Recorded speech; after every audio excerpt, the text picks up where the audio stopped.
definitely saw plenty of whales today. we saw the It's not like you can be whales. disappointed that you didn't see a full breach. But Oh come on. my gosh. There were so many. We got I babies. saw a full breach. Did you get it on camera? Okay, I still didn't get a breach on camera, but everyone's pointing, shouting out whales.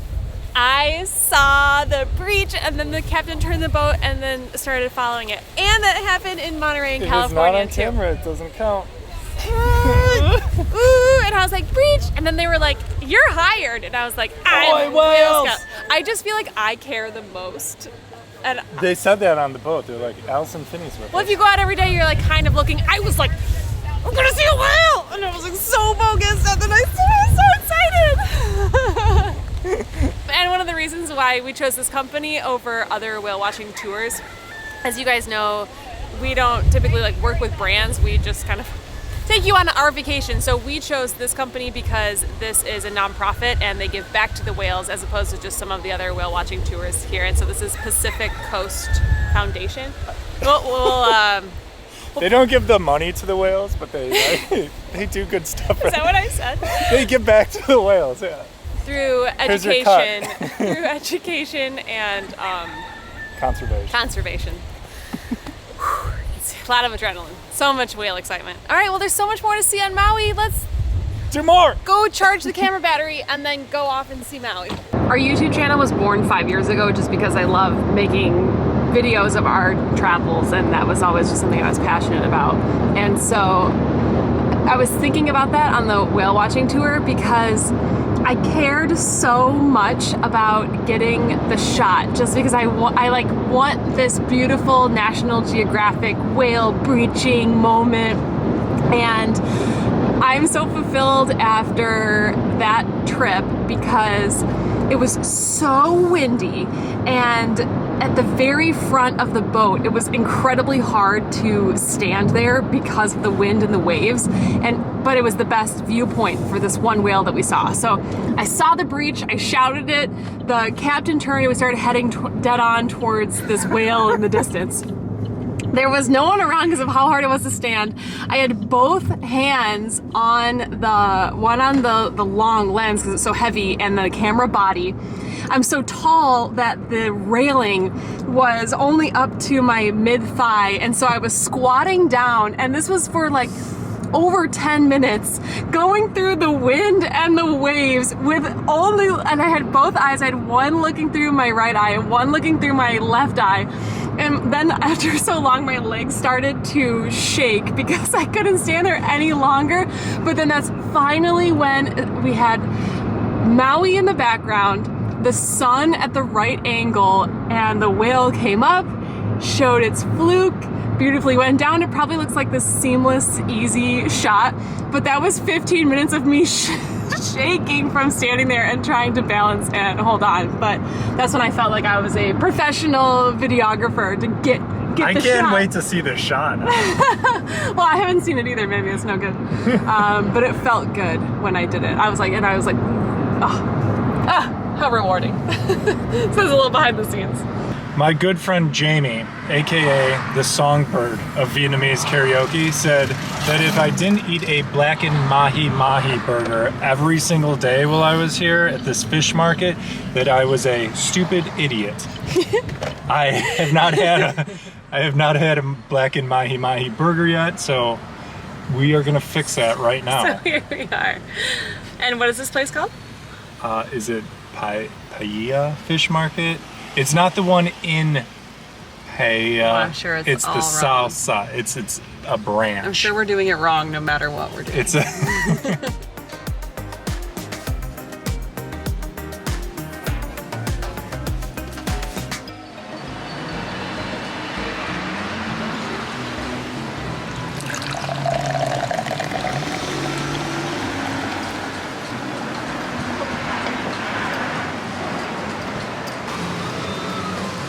the deal here.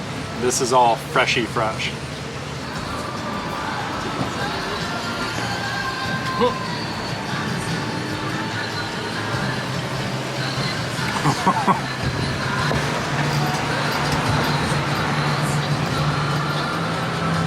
Well, Jamie's right for once.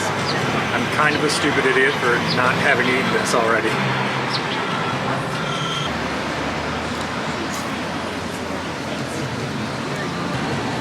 Like, that's, Vinny, that's really good. Nice.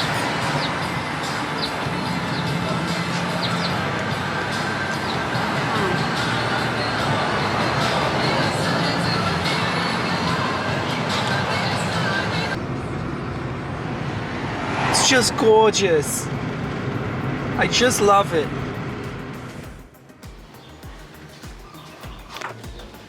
New digs. Okay, new spots. Ooh, granite? Okay. No pressure for me since I picked out both Airbnbs this trip. You did so good. I will be publishing a Hawaii on a budget video and how this place and the last place are $125 a night. I think this is $150 in case we link it. This is more than the other place, which still good view, but not right on the water, right? But Yeah. look, it's got a wave storm. Wave storm. Oh, that's cute with Hawaii. Oh, that's luck. Okay. Cool. Ooh, king bed. This is great. We're not even gonna be here tomorrow night, but this is awesome. But you'll have to stay tuned for that episode. Pow, pow, pow, pow, pow. This is so funny. Tim was just checking out. Oh, you're here. Look at what's here. Come look. Is it boogie boards to use? Perfect! These have really been the best Airbnbs. There's so many towels. There's a cooler, and there's those beach chairs. Sick. I know. It's almost like they're set up to be used It's as almost vacation like rental. they're vacation rentals. Next, you're gonna tell me there's a can opener. We just stay in so many Airbnbs, and we're always blown away. I mean, we're always staying more on the budget side, so it's kind of like you get what you pay for. But we just can't believe that people don't include some easy stuff. I mean, even the last place, we stayed in for 8 nights, and there was only one beach towel a person, which was fine. Yeah, we just like did laundry, but I mean, how much easier is it to just throw in 2 more beach towels, and then it's like, wow, blown away by the hospitality. So to just have extra things like extra pillows and blankets and stuff, it's so nice, I guess. But tips if you own your own Airbnb. It's just those little tiny things that cost almost nothing that make a huge difference. Like this cart. Look at this, we're on the 2nd story. I might have things as a visitor here. Wow. Making life easy. Amazing.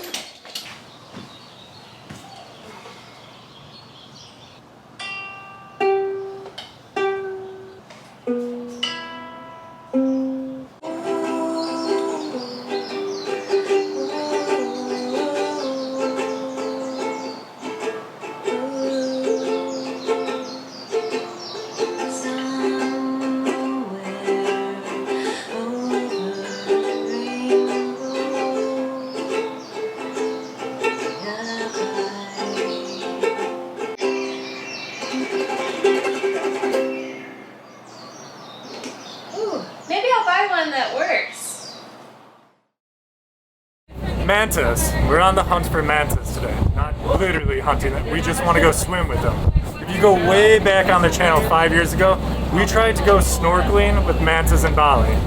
That didn't happen. We're hoping to turn our fortunes around today here in Maui. It's seriously insane how many epic things there are to do on just one island. Unfortunately, there's something we would recommend not to do. If you're new here, we afford to travel through our Amazon FBA business and don't do much sponsored travel. That affords us the opportunity to share with you some negative experiences from our trips. This one in particular had us so frustrated and upset, we spent the rest of the day pouting in our Airbnb. Swimming with manta rays is a bucket list experience we've been seeking to find all over the world. We were out of season in Bali and in not cold enough water really anywhere else. Anyways, we had 1 day to dedicate to diving in Maui. Diving the Molokini crater is the thing to do, and what we would recommend you do if you just have 1 day. You can snorkel there too. Because we've been looking for a manta dive every place we travel, we were elated to find just one dive shop on the island who offered a manta dive. Finding this dive was even one of the reasons we picked Maui over other islands. Anyways, you probably know where this is going. There were no mantas. But before you all think I'm a crazy person, let me just say, I understand what a wild animal is, and I'm not just creating an entire YouTube segment on the fact that we didn't spot specific wildlife on a tour. You see, this webpage is all about diving with mantas. Similar to what we've seen when booking a whale watching tour, seeing grizzlies in Alaska, or swimming with whale sharks. Typically, when going out on a wildlife viewing trip, guides talk about how to interact with the animal, how to keep yourself and the animal safe, and other educational information. When I say this tour had almost no discussion of mantas, we were talking with other divers on the boat, we shared dive stories and all of our excitement about the day to see these mantas. Then, quickly talking with the crew in a very politically correct way, we started realizing that, with the exception of maybe one or two on the boat, no one had ever seen a manta in Maui. We discussed various fish we would see along the way, but there was nothing about the reason we spent this $400 and 6 hours of our trip at this dive site versus another. With doing so many tours around the world and being scammed on some, for example, a Cambodian spearfishing tour with no spear, before we even got in the water, Tim and I looked at each other, shaking our heads and said, oh, it's one of those. Not only that, but the gear was inappropriate for the cold water temperatures, our guide was shaking and lips were blue, as well as me, and other passengers on the boat. It was actually kind of scary. It was just a bad tour. The staff was super fun and nice, and this company goes out to good dive sites, which I'm sure are great. But this whole false advertising thing had all of the divers on the boat pretty confused about what they just spent $200 a person on. Anyways, I'm not trying to use my voice on here to bash anyone, and this doesn't happen very often. Tim and I just always go back after these experiences lit up in frustration. We get to travel all the time, but what if this was your honeymoon? Or your big trip you've been saving vacation days and money for 2 years to take? It's just so unfair, and that's why we couldn't even do anything the rest of the day. But to end on a positive note, during whale season here in Maui, you can hear the whales from underwater. That's right, you can hear them. You can even do this from shore by sticking your head underwater.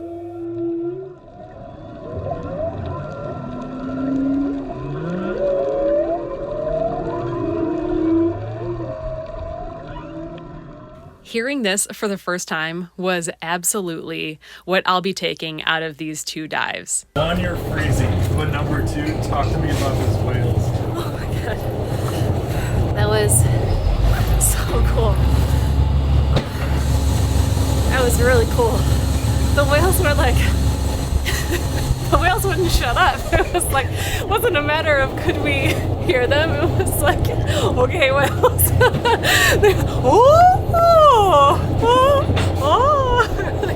I get it, whales. You're shaking too, the camera's shaking. I was so excited and just kept closing my eyes and picturing the humpbacks that were all swimming in the distance. All this, and it's not even the top thing to do in Maui, so don't miss the next episode when we tackle the road to Hana.